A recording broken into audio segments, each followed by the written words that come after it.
Google calls in help from Larry Page and Sergey Brin for AI fight. A rival chatbot has shaken Google out of its routine, with the founders who left 3 years ago re-engaging and more than 20 AI projects in the works. Last month, Larry Page and Sergey Brin, Google's founders, held several meetings with company executives. The topic: a rival's new chatbot, a clever AI product that looked as if it could be the first notable threat in decades to Google's $149 billion search business. Mr. Page and Mr. Brin, who had not spent much time at Google since they left their daily roles with the company in 2019, reviewed Google's artificial intelligence product strategy, according to two people with knowledge of the meetings who were not allowed to discuss them. They approved plans and pitched ideas to put more chatbot features into Google's search engine. And they offered advice to company leaders, who have put AI front and center in their plans. The re-engagement of Google's founders, at the invitation of the company's current chief executive, Sundar Pichai, emphasized the urgency felt among many Google executives about artificial intelligence and that chatbot, ChatGPT. The bot, which was released by the small San Francisco company OpenAI 2 months ago, amazed users by simply explaining complex concepts and generating ideas from scratch. More important to Google, it looked as if it could offer a new way to search for information on the internet. The new AI technology has shaken Google out of its routine. Mr. Pichai declared a code red, upending existing plans and jump-starting AI development. Google now intends to unveil more than 20 new products and demonstrate a version of its search engine with chatbot features this year, according to a slide presentation reviewed by the New York Times and two people with knowledge of the plans who were not authorized to discuss them. At the same time, Alphabet is scaling back its workforce. On Friday, the company said it would cut about 12,000 jobs after a hiring spree during the pandemic and amid concerns of a slowing economy. The layoffs were designed to ensure that our people and roles are aligned with our highest priorities as a company, Mr. Pichai wrote in a note to employees. This is a moment of significant vulnerability for Google, said D. Shivakam, a former Google research director who helped found a startup called Tanita, which makes search technology for e-commerce companies. ChatGPT has put a stake in the ground, saying, "Hey, here's what a compelling new search experience could look like." Mr. Shivakam added that Google had overcome previous challenges and could deploy its arsenal of AI to stay competitive. Since stepping back from day-to-day duties, Mr. Page and Mr. Brin have taken a laissez-faire approach to Google, two people familiar with the matter said. They have let Mr. Pichai run the company and its parent company, Alphabet, while they have pursued other projects, such as flying car startups and disaster relief efforts. Their visits to the company's Silicon Valley offices in the last few years have mostly been to check in on the so-called moonshot projects that Alphabet calls other bets, one person said. Until recently, they have not been very involved with the search engine. Editor's picks. Could dare someday power your flight? Airlines are betting on it. I'll get by with a little help from my herd.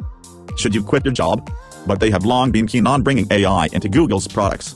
Vic Gunditra, a former senior vice president at Google, recounted that he gave Mr. Page a demonstration of a new Gmail feature around 2008. But Mr. Page was unimpressed by the effort, asking, "Why can't it automatically write that email for you?" In 2014, Google also acquired DeepMind, a leading AI research lab based in London. Google's Advanced Technology Review Council, a panel of executives that includes Jeff Dean, the company's Senior Vice President of Research and Artificial Intelligence, and Kent Walker, Google's President of Global Affairs and Chief Legal Officer, met less than 2 weeks after ChatGPT debuted to discuss their company's initiatives, according to the slide presentation. They reviewed plans for products that were expected to debut at Google's company conference in May, including Image Generation Studio, which creates and edits images, and a third version of AI Test Kitchen, an experimental app for testing product prototypes. Other image and video projects in the works include a feature called Shopping Try-On, a YouTube green screen feature to create backgrounds, a wallpaper maker for the Pixel smartphone, an application called Maya that visualizes three-dimensional shoes, and a tool that could summarize videos by generating a new one, according to the slides. Google has a list of AI programs it plans to offer software developers and other companies, including image creation technology, which could bolster revenue to Google's cloud division. There are also tools to help other businesses create their own AI prototypes in internet browsers, called Maker Suite, which will have 2 Pro versions, according to the presentation. In May, Google also expects to announce a tool to make it easier to build apps for Android smartphones, called Colab Plus Android Studio, that will generate, complete and fix code, according to the presentation. Another code generation and completion tool, called PLM Coder 2, has also been in the works. Google executives hope to reassert their company's status as a pioneer of AI. The company aggressively worked on AI over the last decade and already has offered to a small number of people a chatbot that could rival ChatGPT, called LaMDA, or Language Model for Dialogue Applications. We continue to test our AI technology internally to make sure it's helpful and safe, and we look forward to sharing more experiences externally soon, Lily Lin, a spokeswoman for Google, said in a statement. She added that AI would benefit individuals, businesses and communities, and that Google is considering the broader societal effects of the technology.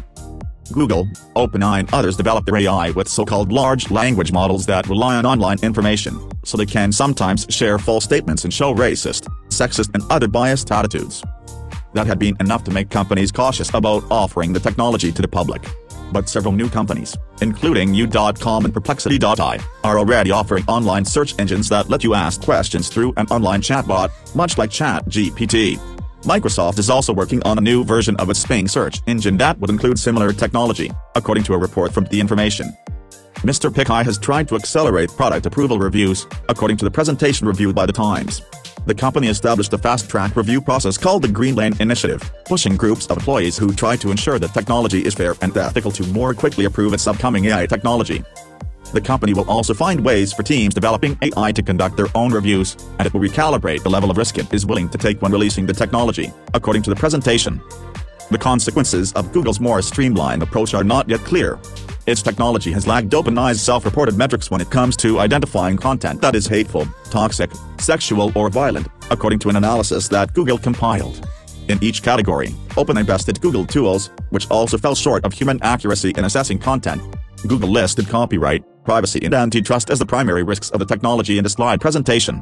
It said that actions, such as filtering answers to weed out copyrighted material and stopping AI from sharing personally identifiable information, are needed to reduce those risks. For the chatbot search demonstration that Google plans for this year, getting facts right, ensuring safety and getting rid of misinformation are priorities. For other upcoming services and products, the company has a lower bar and will try to curb issues relating to hate and toxicity, danger and misinformation rather than preventing them, according to the presentation. The company intends, for example, to block certain words to avoid hate speech and will try to minimize other potential issues. Google expects governments to scrutinize AI products for signs of these issues. The company has recently been the subject of numerous government inquiries and lawsuits accusing it of anti-competitive business practices. It anticipates, according to the presentation, increased pressure on AI regulatory efforts because of rising concerns about misinformation, harmful content, bias, copyright,